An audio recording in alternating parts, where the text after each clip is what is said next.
वालेकुम नाजरीन, मैं हूं बशीर खटक। उम्मीद रखता हूं आप सब लोग खैरियत से होंगे। आप देख रहे पीटीआई न्यूज़। अच्छा नाजरीन, अरशद शरीफ के कत्ल केस के तहकीकात के हवाले से सुप्रीम कोर्ट के अज खुद नोटिस पर 2 दिन की समाअत, इन तमाम पे फैक्ट फाइंडिंग की कमेटी के रिपोर्ट्स और उसमें जो फ्लॉज है और जो बदकिस्मती है हमारे पाकिस्तान के और इस पाकिस्तान के मासूम अवाम के, इस पर कोशिश करेंगे कि तफसील से इस व्लॉग में आपसे बात कर सकूँ। और उसके बाद इमरान खान के और नवाज शरीफ के इसाकदार आरिफ अलवी क्या कुछ मामलात तय पा रहे, क्या कुछ बातें हो रही है, फिर इस मुल्क की बदकिस्मती पे, इन तमाम पे कोशिश करेंगे कि इस छोटे से व्लॉग में तफसील आपके सामने रख सकूँ। अच्छा, सबसे पहले अरशद शरीफ कत्ल केस के हवाले से मेरा कुछ अपना ज़ाती तज्जिया मालूमात के को मद्देनज़र रखते हुए जो मालूमात हमें हासिल हुई है, जो तहकीकाती कमेटी और जिस पे आप कह सकते कि JIT या फैक्ट फाइंडिंग का नाम जो हम बार बार लिया जा रहा है, फैक्ट फाइंडिंग कमेटी के जो रिपोर्ट्स है उसमें क्या क्या फ्लॉज है और क्या कुछ इस मुल्क के साथ हकीकत में हम सब कुछ देखते हुए भी आंखें बंद करके ये उम्मीद रख के बैठे हैं कि शायद इमरान खान ही इस मुल्क को इस किस्म के दलदल से निकाल सके, जो कि नामुमकिन नजर आता है, क्योंकि एक इमरान खान कुछ भी नहीं कर सकता। बहरहाल उस फैक्ट फाइंडिंग कमेटी जो कि जिसमें फैक्ट का नाम तक नहीं है, जिसमें फैक्ट का लफ्ज तक नहीं है और फैक्ट लफ्ज ही गलत रखा है। फैक्ट फाइंडिंग यानी फैक्ट को अनफैक्ट करना या फैक्ट को झूठ बनाना या फैक्ट के खिलाफ फाइंड आउट करना मामलात को, या जो भी तफसीलात है, जो भी तहकीकात है, उसको हम फैक्ट फाइंडिंग कमेटी कहते हैं। ये हमारे मुल्क के हमारे जो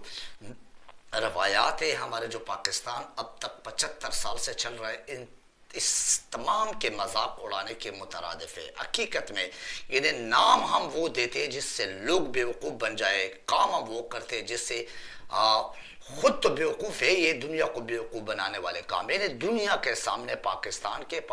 के अवाम के, पाकिस्तान के हकीकत में इवन के बनाने के जो मकासद है उसके मजाक उड़ाना, ये कोई हमारे बड़े एहतराम के साथ हमारे इदारों से सीखे या हमारे इन सियासतदानों से सीखे या हमारे जो मुक़्तदर यानी इस दुनिया के दुनियावी जो खुदा बने हुए हमारे पाकिस्तान में, हमारे पाकिस्तान के अवाम के, उनसे सीखे। समझ से बाहर है कि तहकीकाती कमेटी जो बनी हुई है या जिस किस्म की भी तहकीकात हो रही है, मैं सुप्रीम कोर्ट के ही अल्फाज आपके सामने रखता हूँ कि इसमें क्या कुछ इन्हें हमारे लिए शर्म के बाहिस नहीं है और हकीकत में शर्मिंदगी नहीं है दुनिया के सामने तो किया है। अगर आप देख लें अरशद शरीफ के कत्ल पर फैक्ट फाइंडिंग कमेटी की रिपोर्ट में कोई फैक्ट यानी सच्चाई और हकायक नहीं है। कैसे, मैं आपको सामने रख लेता हूँ। ये अगर सुप्रीम कोर्ट कहते हैं कि जो फैक्ट फाइंडिंग कमेटी है इसका जो रिपोर्ट्स है, यानी जो पुराने JIT जो पहले JIT बनी है बदनीयत हुकूमत की तरफ से, इस PDM बेशरम बेगैरत हुकूमत की तरफ से एक कत्ल हुआ है, मुबैना तौर पे एक कत्ल हुआ है, बाकायदा साजिश के तौर पे एक कत्ल हुआ है, बाकायदा टारगेट करके, और उसके बावजूद भी इसके फैक्ट फाइंडिंग कमेटी का रिपोर्ट्स आए बाएं शाएं और इधर से उधर, उधर से इधर, यानी मीन्स के वकार और पता नहीं खुरम और किस किस के उससे केस शुरू करते और उसी पे केस यानी उसी पे रिपोर्ट ख़त्म हुई है। 600 पेजेस का रिपोर्ट सिर्फ इसके इर्द गिर्द जो है ना, यानी इसके सराउंडिंग में जो है ना वो घूमता है। ये पूरा रिपोर्ट 500-550 से लेकर 600 पेजेस का रिपोर्ट है। समझ से बाहर है क्या अवाम के ये पैसे इस तरह के झूठ खबरों पे, झूठ हकायक पर, झूठ की पर मबनी जो रिपोर्ट से इस पे 75 साल से ज़ाया हो रहा है। इसी वजह से हम पीछे रह गए, इसी वजह से हमारे मुल्क की बदकिस्मती के तो वैसे दास्तानें भरी हुई है और दास्तानें मौजूद है, लेकिन हम सिंपल सी बात है कि इससे बड़ी बदकिस्मती क्या हो सकती है कि आपके इदारे जो अपने आप को प्रोफेशनल समझते हैं, जो तहकीकाती इदारे अपने आप को इन्वेस्टिगेशन में दुनिया के सबसे टॉप क्लास अपने आप को समझते, तो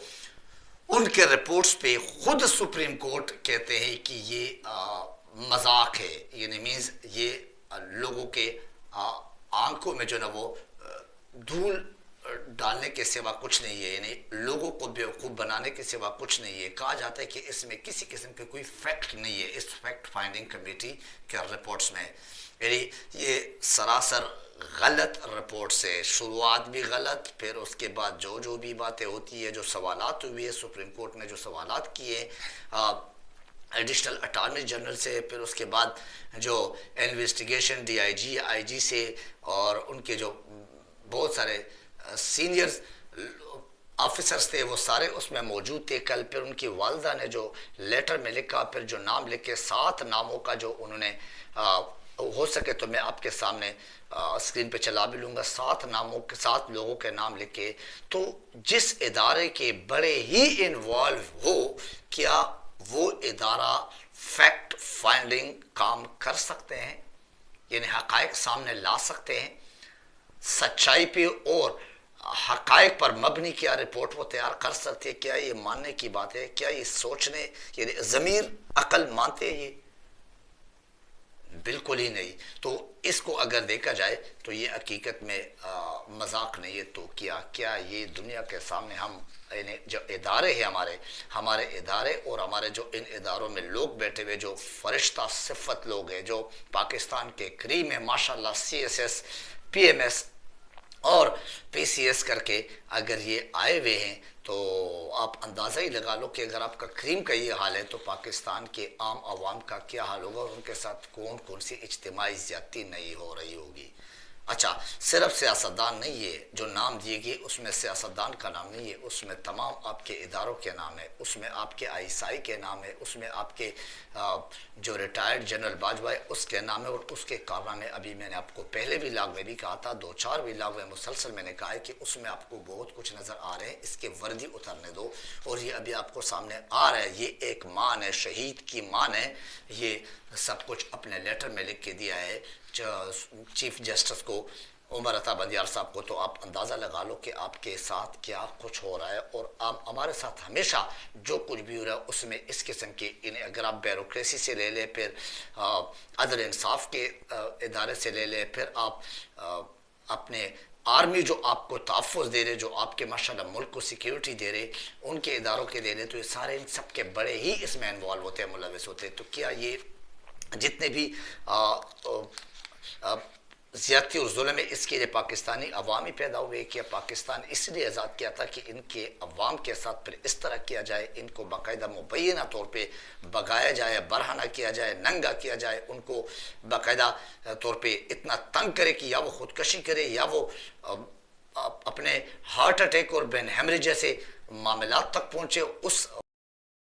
और वो फिर उसको भगा के मुल्क से भगाओ, फिर दूसरे ममालिक में भी उसको रहने के काबिल ना छोड़ो, उसको वहाँ से भी भगाओ, फिर उसको जाके मुबैना तौर पे कत्ल किया जाए, टारगेटेड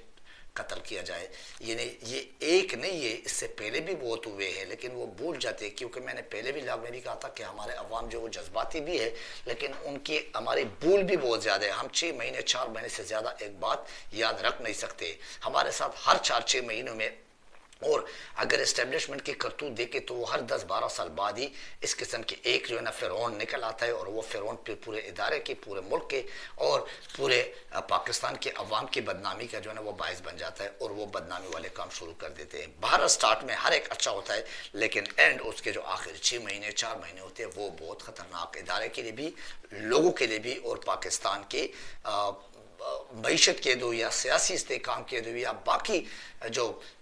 मामलात के दो, उसके लिए भी वो एक एटम बम साबित हो जाता है और बड़ा ख़तरनाक साबित हो जाता है। एनीवे, फिर उसके बाद में आपको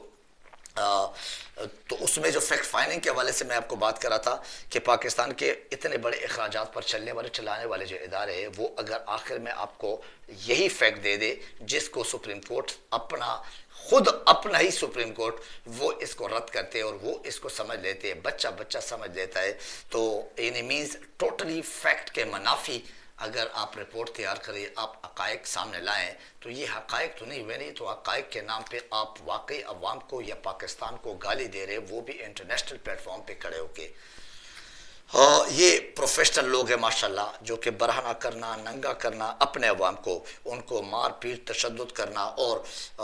उसके अलावा उनको हरासा करना, उनको भगाना, उनके खिलाफ झूठे FIR, फिर उनको धमकाना, ये सारे काम अपने अवाम के लिए ये बिल्कुल बहुत ही प्रोफेशनल है, इस तरह कर सकते और करते हैं। लेकिन 5 जजेस पे जो लार्जर बेंच बनाया हुआ है सुप्रीम कोर्ट ने इस समाअत के लिए, इस तहकीकात के लिए, सोमोटो नोटिस के उसमें एवज में, तो ये आपके सामने ये कि ये सब कुछ इनको नज़र आता है कि सब झूठ है, सब कुछ हुआ है, फिर भी उसी हुकूमत को कह रहे कि आप कमेटी बनाए, दूसरी JIT बनाए, तो अवाम के पैसे, फिर अवाम का वक्त, फिर पाकिस्तान का वक्त, इसके साथ मजाक नहीं, ये तो क्या है। सुप्रीम कोर्ट से लेकर इदारों के टाइम ज़ाया किए जाने के सिवा और होता क्या है, कुछ भी नहीं आज तक। इसी वजह से हम पीछे जा रहे, बजाय इसके कि हम आगे जाएं। दुनिया से बहुत पीछे रह चुके और हर वक्त हम डिफ़ॉल्ट और कर्ज़ों के दलदल में फंसे हुए रहते हैं। अबावजात से लेकर आज तक ये देख रहे, और आने वाले 10 नस्लें भी ऐसे ही नज़र आ रहे हैं कि इसी दलदल में होंगे। एनीवे, फिर इमरान खान के जमान पार्क में बहुत सारे एक्टिविटीज़, इमरान खान की एसाक डार के थ्रू और आरिफ अलवी के थ्रू इमरान खान के, नवाज शरीफ के, जो आपको नज़र आ रहे हैं कि मीटिंग्स हो रही है और इनके आपस में कोई राबते, कुछ मामलात पे जो ना इत्तेफाक और कुछ कुर्बत नज़र आ रही है। अल्लाह खैर करे, क्योंकि समझ से बाहर है, अवाम को बस बेवकूफ़ बनाना होता है। इलेक्शन का टाइम आ गया है, आपको नज़र आ रहा होगा। हमारी बदकिस्मती एक ये भी है कि सिर्फ सियासी टग तो नहीं है ना, सियासत में अगर आप देख ले तो मजहबी टग भी बैठे हुए हैं। सियासत में अगर आप देख ले तो जरदारी जैसे सिनेमा के पैदावार के लोग भी जो है ना वो हमारे लीडर बने हुए, और वो टग भी हमारे सरों के ऊपर बैठे हुए। फिर इदारों में बहुत बड़े बड़े तुमगों के साथ, बहुत बड़े बड़े एजाज़ात के साथ अगर देख ले तो वो भी टग बैठे हुए। फिर हमारे इंसाफ के नाम पे, कुरान और अहदीस और हल्फ के नाम पर क्या कुछ और कौन कौन से टग किस तरह बैठे हुए आप सबके सामने। तो इसको मैं पाकिस्तान की बदकिस्मती ना कह दूँ, क्या कह दूँ। एनीवे, अब नवाज शरीफ जैसे और शहबाज शरीफ के जो बैठे हैं सारे, NRO2 बिल्कुल मुकम्मल हो चुकी है। उसको यानी जैसे घर को प्लस्तर किया जाता है, कलर किया जाता है, तो इस तरह आखिरी जो फिनिशिंग और फर्निश्ड एक किस्म की NRO2 है वो मुकम्मल हो चुकी है। और उसका बेटा जो मफरूर था, भगोड़ा था 4 साल से, वो भी अभी दुबई में है। उम्रे के नाम पे, मज़हब के नाम पे करीब आ जाते, पड़ोस में पहुंच जाते, फिर इसी तरह आहिस्ता आहिस्ता अपने मुल्क में कदम जमा लेते हैं। बाकी सारे आ चुके, अब सिर्फ और सिर्फ आपके नवाज शरीफ की देर है, वो भी सुनने में आ रहा है। बार बार आप सुन रहे जावेद लतीफ़ और अयाज सादिक जो एक्स स्पीकर थे, तो उसके अब बार बार ये सुन रहे कि वो कह रहे कि